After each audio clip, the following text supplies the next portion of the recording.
Welcome, everyone, and thank you for joining us on this deep dive today. Thanks for having me. We have a genuinely fascinating mission ahead of us. We really do. We are taking you straight into a highly specific, multifaceted, and frankly, deeply surreal piece of source material. Surreal is definitely the word for it. Right. So we're looking at a blog post. It's dated Thursday, March 5th, 2026. And the site is called Barack Face? Yes, Barack Face. The author is a man named Paramendra Kumar Phagat, and he claims to have been Barack Obama's first full-time volunteer in New York City. Which is an interesting detail to start with. It is. And the post we're unpacking for you today is titled The Dawn of Change in Iran, a perspective on the current conflict. Which captures this really hyper-specific snapshot of a major expanding regional war in the Middle East. Exactly as it's unfolding in real time online. Right. And it's a remarkable artifact. I mean, it's this perfect capsule of digital media consumption, geopolitical commentary, and personal philosophy. All just colliding at once. All on one page.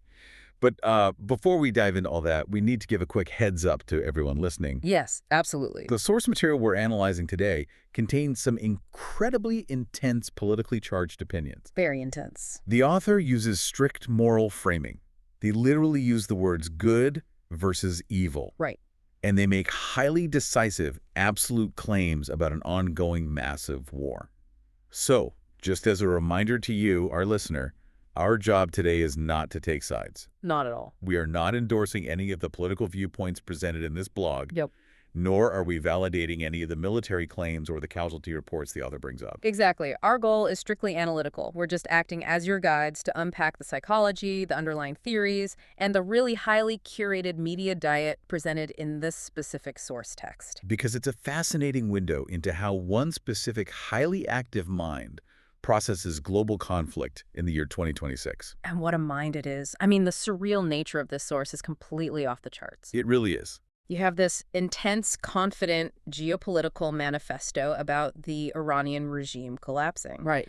And it is sandwiched directly between embedded YouTube links of missile strikes, Fox News alerts, and then This is the best part. a 2-hour Shiva meditation video. Just right in the middle of it all. All while a sidebar relentlessly promotes the author's own books on something called Kalkiism. And urgent warnings about agentic AI. It's just a wild juxtaposition. But, you know, it's the ultimate representation of the modern digital mind, isn't it? How so? Well, you've got high-stakes global warfare, deep spiritual yearning, and artificial intelligence futurism. Yeah. And it's all occupying the exact same digital real estate. That's a good point. Historically, if you wanted military analysis, you read a defense journal. Right. If you wanted spiritual guidance, you went to a religious text. Now it's all flattened on the one infinite scroll. Okay, let's unpack this. Because the author actually begins the post by addressing this exact phenomenon. Flattening of information. Yes. They start by lamenting the saturated media landscape. The exact quote is, "We live in an age of 247 saturated media. Everybody and their cousin has a YouTube channel." Everybody and their cousin. Right. And they point out how difficult it is to figure out what is actually happening in the world. They reference a supposedly recent India-Pakistan war. Right? Which is interesting. And they note that if you just look on YouTube, you can't tell who won.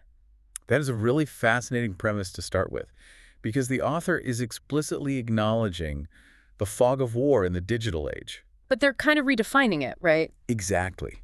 Historically, the fog of war referred to a literal lack of information. The physical smoke on the battlefield. Right, or the slow pace of couriers on horseback.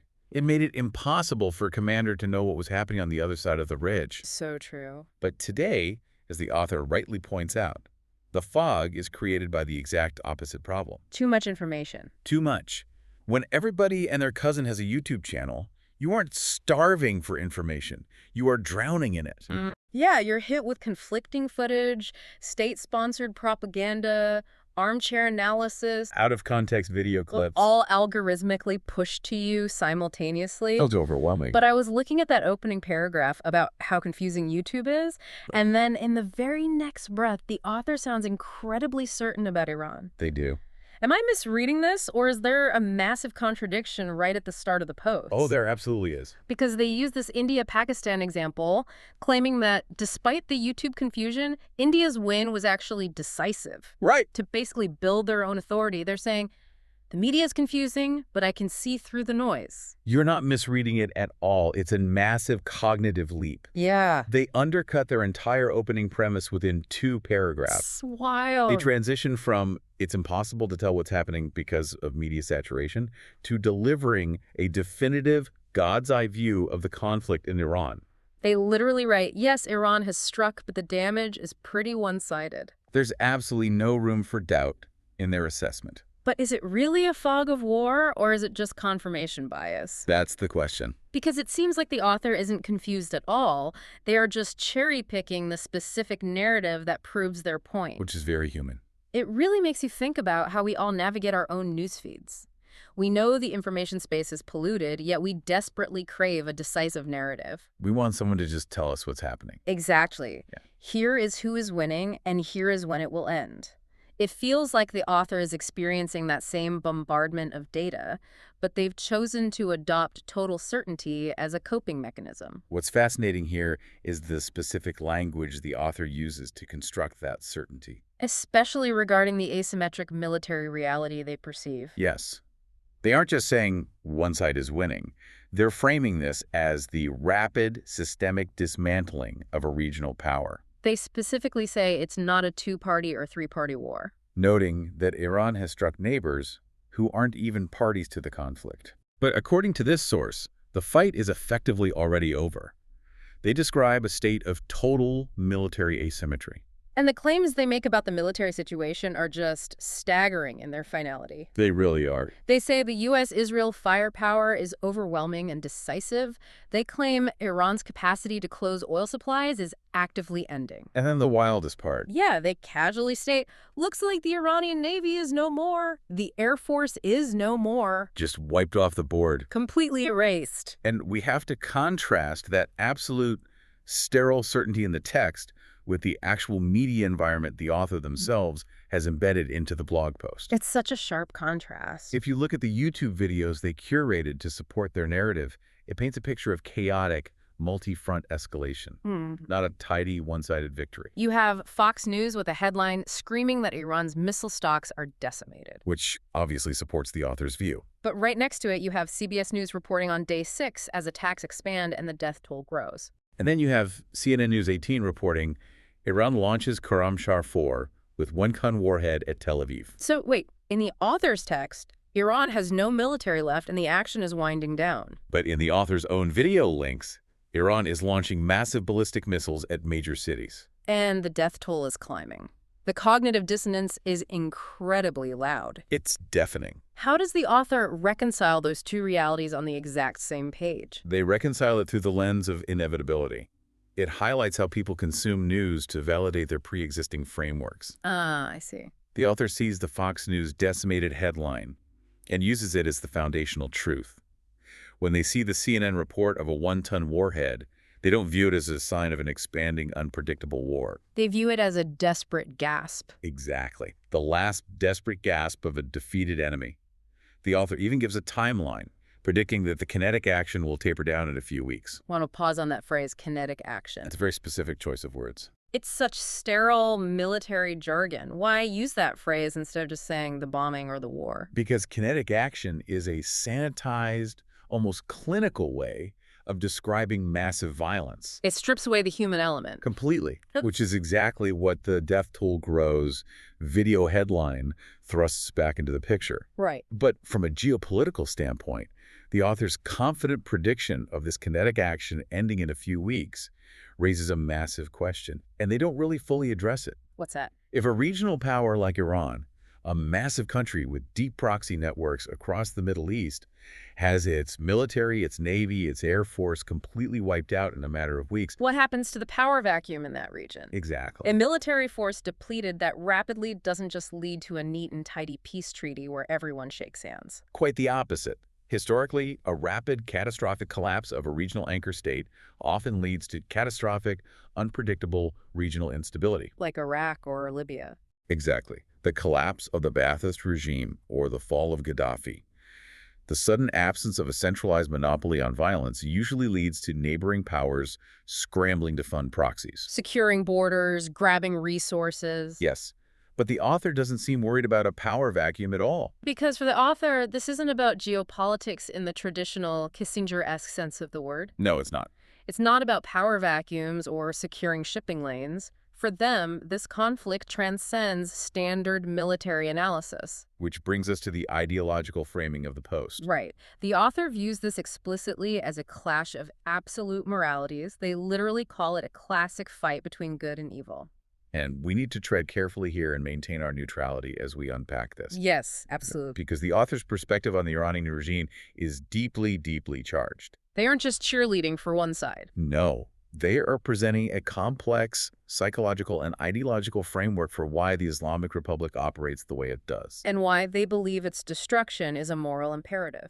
Exactly. They make a very specific argument about how this regime survives and is rooted in theology rather than just authoritarianism. They note that there was a massive internal uprising inside Iran recently, something that, in their words, would have toppled any normal dictatorship. But the Islamic Republic didn't fall. Right.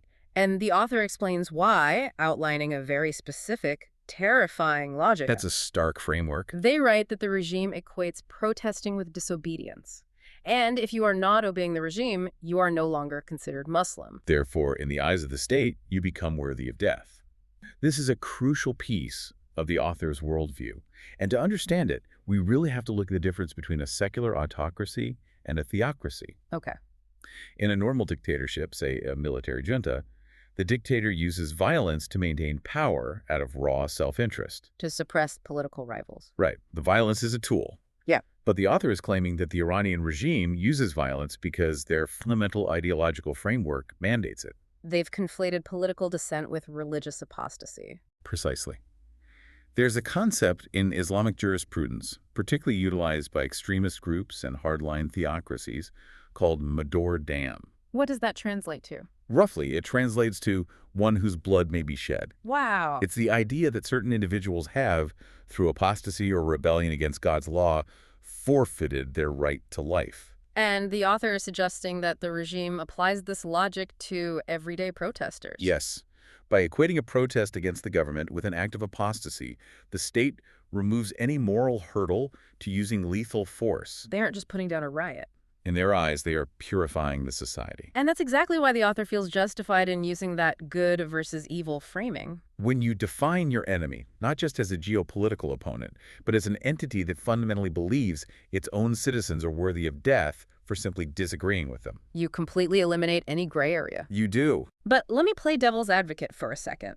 Why is this binary framing so appealing to us? Why not look at the proxy militias, the complex historical grievances, or the economic interests at play? Why default to good versus evil? Yeah, exactly. Because binary framing mobilizes opinion faster and more effectively than anything else. That makes sense. If a conflict is presented as a complex geopolitical dispute over regional hegemony and maritime security, people might tune out. It feels like homework. Yeah, it's too dry. But if it is presented as a battle to save civilization from absolute evil, people pay attention.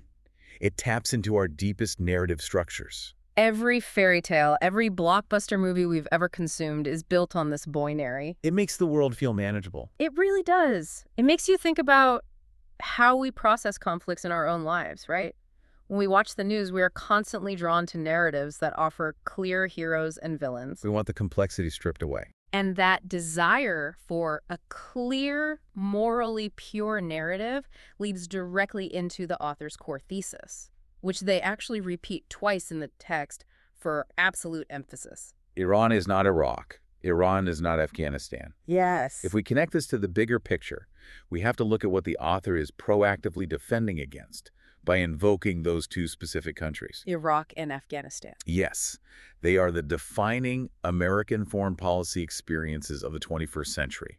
Both involved overwhelming, incredibly rapid initial military victories. The U.S. toppled the Taliban in weeks. And the Iraqi military collapsed in about a month. Right. But those rapid kinetic actions were followed by agonizing, decades-long, trillions of dollars, ultimately failed attempts at nation-building and democratization. So the author knows their audience. They do.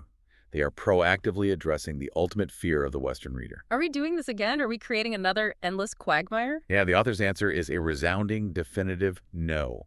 And their reasoning is entirely based on cultural foundation and societal resilience. They write, Iran is a civilization that goes back thousands of years. They are arguing that, unlike Iraq or Afghanistan, which, in the author's implied view, lacked the underlying societal infrastructure to embrace imposed democratic structures. Iran is fundamentally ready. Right. But why? What is the actual difference the author sees here? The author is leaning on a very specific historical interpretation. Iraq, historically, was a modern state largely drawn up by colonial powers after World War I. Pushing together distinct Kurdish, Sunni, and Shia populations. Yes, groups that often had deeply conflicting interests. Afghanistan, similarly, is famous for its decentralized, deeply tribal structures. Where national identity often took a backseat to local or ethnic loyalties. Exactly. So the imposition of top-down, centralized democratic structures in those environments faced immense structural friction. And the author is arguing that Iran is fundamentally different. Yes. Persia, modern-day Iran, has been a centralized, distinct civilizational entity for millennia. It has a deeply rooted sense of national identity that supersedes the current regime.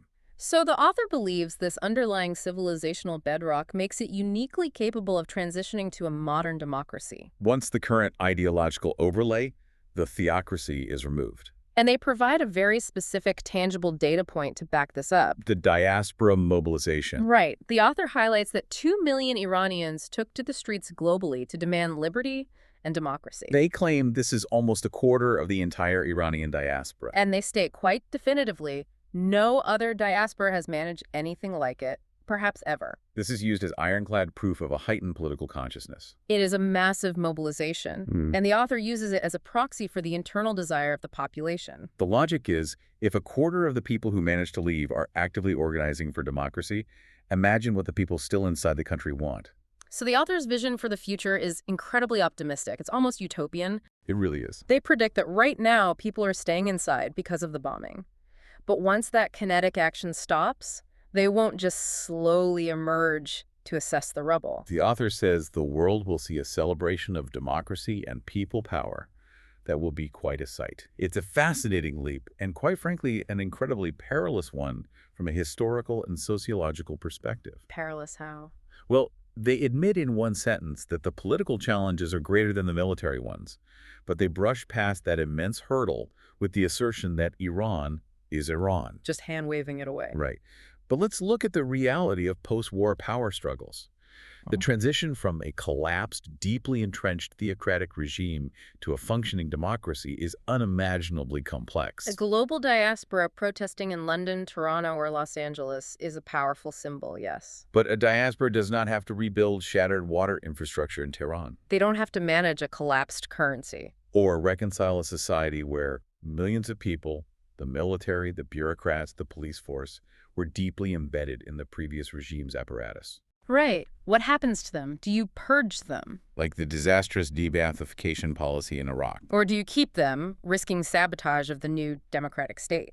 The author envisions a pure, joyous celebration, entirely skipping over the brutal, messy, often violent reality of how a new government actually forms in the wake of a war. Here's where it gets really interesting, though. Okay. We're talking about this deeply specific, American foreign policy adjacent analysis of the Middle East, written on a blog called Barack Face by a former Obama volunteer in New York. Yes. And if you scroll down the page, you notice something totally unexpected.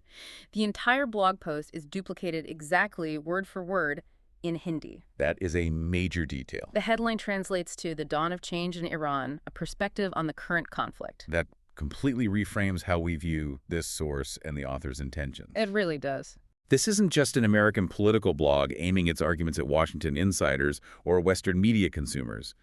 The author, Paramendra Kumar Bhagat, is intentionally and deliberately broadcasting this message to the Indian subcontinent. It tells us a massive amount about the intended audience. And the complex geopolitical ties between South Asia and the Middle East. Right, because India isn't just a passive observer in the Middle East. They have massive strategic and energy interests in Iran. Exactly. India and Iran share historical ties that go back centuries.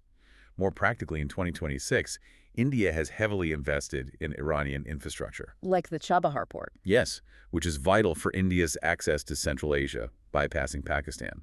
India also relies heavily on energy imports. So, by publishing this deeply confident, pro-democratic transition narrative in Hindi, The author is attempting to shape the narrative of this war for a demographic that represents over 500 million internet users. they're trying to reassure the Indian populace. And perhaps policymakers monitoring digital sentiment, reassuring them that the disruption in Iran isn't a regional catastrophe, but rather a necessary, brief, kinetic action leading to a stable, democratic trading partner. It makes perfect sense when you remember the very first paragraph of the post. The India-Pakistan war example. Exactly.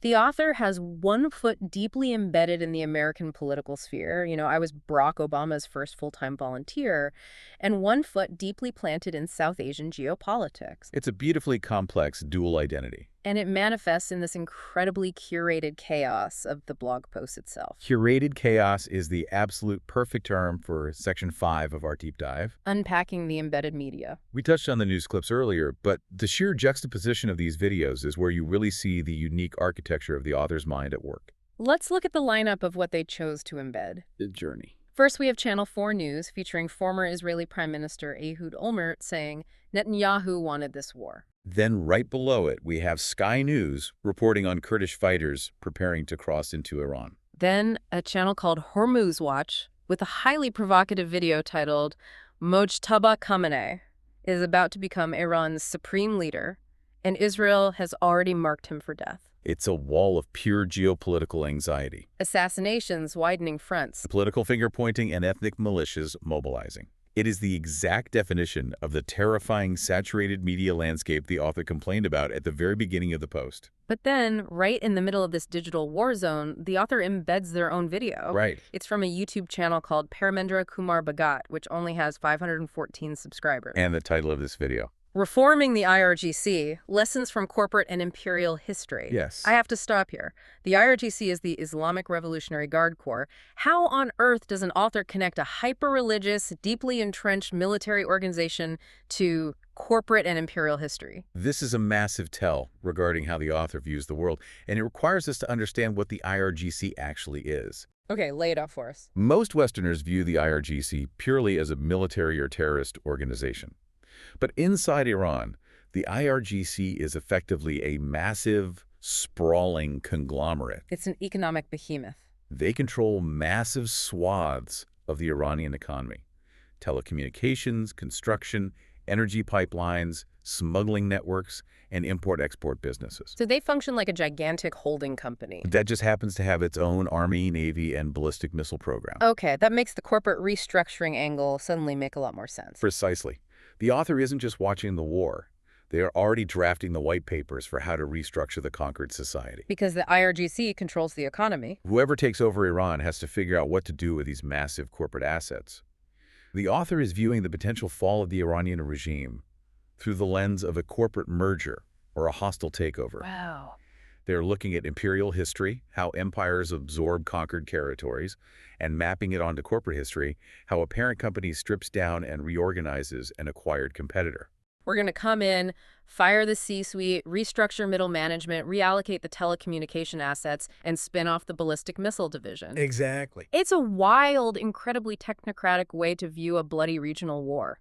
It really is. But my absolute favorite part of this entire source material, the thing that truly blew my mind, is the video placed just before that one. The meditation video. Sandwiched between a potential assassination plot of a supreme leader and a corporate restructuring of a military force, there is a video from a channel called Rudra Raga Bhakti. It has 66,000 subscribers. And the title is, in all caps, Om Namah Shiva. 2 hours, calm meditation, peaceful Shiva mantra. It's brilliant. It's a 2-hour, 1 minute, and 3-second video of pure, uninterrupted meditative chanting. No commentary, no news stickers. Just a sonic attempt to achieve total spiritual peace. I have to ask you, the listener, right now, what does your own digital feed look like? It's a great question to ask. If you opened up your browser history or your YouTube algorithm from yesterday, isn't it highly likely that it's this exact same chaotic mix? A doom scroll of existential global dread. Followed by a dense think piece on how to fix a massive societal problem. And then a desperate late-night attempt to find inner peace and calm your nervous system with a meditation app or a lo-fi beats playlist. This blog post isn't just a political argument, it's a raw, unfiltered export of a modern human brain trying to survive 2026. It truly is. The Shiva meditation video is the author's antidote to the death toll grows reality of the war they are obsessively tracking. It shows that despite the absolute sterile certainty of their geopolitical claims, Despite their talk of kinetic action and corporate restructuring, they are still seeking grounding. they are a human being sitting at a keyboard, absorbing images of missile strikes and trying to process immense global violence through a combination of high-level analysis and ancient spirituality. Which brings us perfectly to our final section, stepping back and looking at the architect of the page. We need to contextualize the source as a whole. Because Barakface isn't just one post about Iran, it is a massive, sprawling digital archive. The sheer volume is staggering. The blog has over 4.5 million page views. That's a lot of traffic. If you look at the archive section, it dates all the way back to October 2004. There are thousands and thousands of posts. In July 2015 alone, there were 57 posts. In August 2010, 110 posts. This is someone who has been chronicling their thoughts, analyzing the world, and putting their theories out into the public square almost daily for over 2 decades. And you can really map their worldview by looking at the sidebar of the blog. Specifically, the massive list of books authored by Paramendra Kumar Bhagat. It's like wandering into the library of a very specific, highly eccentric polymath. Let's look at some of these titles. You have Deep Futurism in Tech, Agentic AI set to explode in 2026. Liquid computing. The future of human-tech symbiosis. Quantum computing, applications, and implications. Clearly, the author is deeply invested in the absolute cutting edge of technology. We should quickly define agentic AI because it's vital to the author's time frame of 2026. Let's do it. Older AI models, the ones most people got used to in the early 2020s, were reactive. You give them a prompt, they give you an answer. Right. Agentic AI refers to artificial intelligence that has agency. It doesn't just respond. It can be given a broad goal, and it will independently make decisions, plan multi-step processes, interact with other software, and execute tasks without human oversight. And the author believes this technology is exploding at the exact same moment this war in Iran is happening. Exactly. But then, right next to the agentic AI books, you have alternative economics and spirituality. Titles like Kalkiism, the economic and spiritual blueprint for an age of abundance. Velocity money, crypto, karma, and the end of traditional economics. The Last Age, Lord Kalki, Prophecy, and the Final War for Peace. Wait, velocity money and karma. In traditional economics, the velocity of money is just a metric of how fast a single dollar moves through the economy to purchase goods and services. Right. How on earth is this author connecting a dry macroeconomic formula to Hindu spiritual karma and cryptocurrency? It requires a massive synthesis of ideas. In standard economics, high velocity of money means a healthy, active economy. People are spending, businesses are buying, money is moving. Sure. The author seems to be combining this with cryptocurrency, which removes traditional banking friction, allowing money to move globally at light speed. Okay, I follow that. And then they layer on karma. Mhm. In this context, they might be arguing for a programmable economy where the moral weight of transactions, perhaps tied to environmental impact or social good, is tracked via crypto ledgers. And this is all wrapped up in Kalkiism. Right. In Hindu eschatology, Kalki is the 10th and final incarnation of the god Vishnu. Kalki is prophesied to appear at the end of the Kali Yuga. The current age of darkness, moral decline, and destruction. Kalki appears to wipe out evil and usher in a new golden epoch of truth and righteousness, the Satya Yuga. The author has seemingly taken this ancient religious prophecy of apocalyptic cleansing and renewal and woven it into a modern economic theory involving hyper-fast crypto economics. They even have a book called The 20% Growth Revolution, Nepal's Path to Prosperity Through Kalkiism. So you have Obama's first NYC volunteer writing about an Iran-Israel war in Hindi, confidently predicting the explosion of agentic AI, and promoting an economic system based on a Hindu avatar of the apocalypse. That's a lot to take in. Oh, and they also write sci-fi novels. The Country of Geniuses, A Race Through AI Adolescence, The Great Subcontinent Uprising, and novels in Maithili and Nepali about a Gen Z Kranti or revolution. This raises an important question, perhaps the most important question of this entire deep dive. Which is? How does a mind that writes about agentic AI, corporate restructuring of foreign militaries, and apocalyptic spiritual blueprints view a geopolitical war? I think we can answer that by looking at exactly how they framed the Iran conflict. Yes. They don't just see a war in the traditional sense of borders and resources. They see a system being reformatted. Reformatting the system. To an author who is obsessed with high-tech algorithms, AI, and corporate models, the kinetic action in Iran is basically a hard reset of a corrupted operating system. They believe the Islamic Republic is buggy, evil, archaic software that needs to be wiped from the hard drive of the Middle East. Once the military action, the formatting, is complete, the celebration of democracy, the new, clean, highly efficient operating system can be installed. And presumably, in their view, this new system will be integrated with the agentic AI and velocity money concepts they write about. Exactly. And you see this holistic, everything is connected worldview bleed directly into the news ticker they curated in the sidebar of the blog. It's this bizarre mix of high and low culture. You have the New York Times reporting Republicans toil to avoid saying war as Iran conflict widens. You have a piece on Japan adopting new nuclear energy plans. And then a Vox piece titled, "Teen boys are using ChatGPT as their wingman. What could go wrong?" That sidebar is the final piece of the puzzle.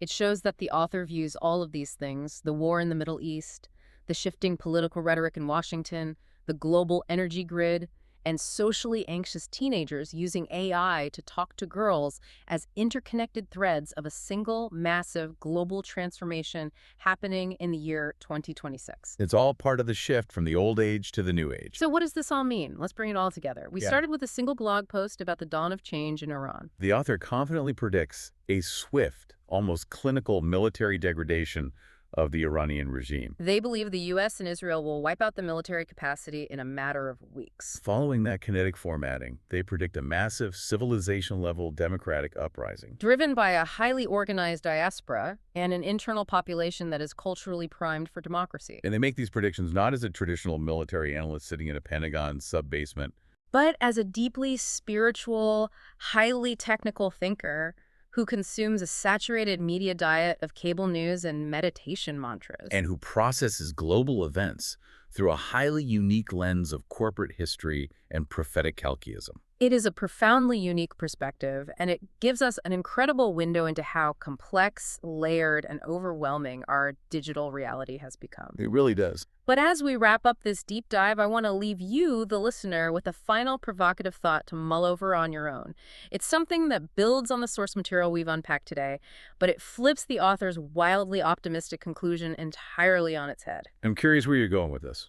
Well, the author envisions this pure, democratic, people-led celebration in the streets of Iran once the regime falls. They see a triumph of human agency, rooted in thousands of years of civilization. But look at the author's own sidebar. They are urgently warning us that agentic AI is exploding in 2026. They are writing about corporate breakdowns and the future of human-tech symbiosis. They are highlighting news about teens relying on ChatGPT just to navigate basic human social interactions. Okay. So here's the question for you to consider. If this ancient civilization, which goes back thousands of years, actually gets the chance to rebuild its government and its society from scratch in the hyper-digital, AI-saturated year of 2026, Will the new society actually be shaped by the beautiful, messy people power in the streets? or, given the power vacuums we discussed and the technology available, will it inevitably be structured, managed, and quietly controlled by the invisible, dominant forces of agentic artificial intelligence, corporate algorithms, and the exact same saturated media platforms that the author is trying so hard to meditate their way out of? If agentic AI is as powerful as the author's own books claim, a newly formed government in 2026 might not be run by the people at all. It might be the first state rebuilt entirely by algorithms optimizing for stability over actual human liberty. Exactly. It's something to think about the next time you scroll past a missile strike video to get to your meditation app. Thank you so much for joining us on this deep dive.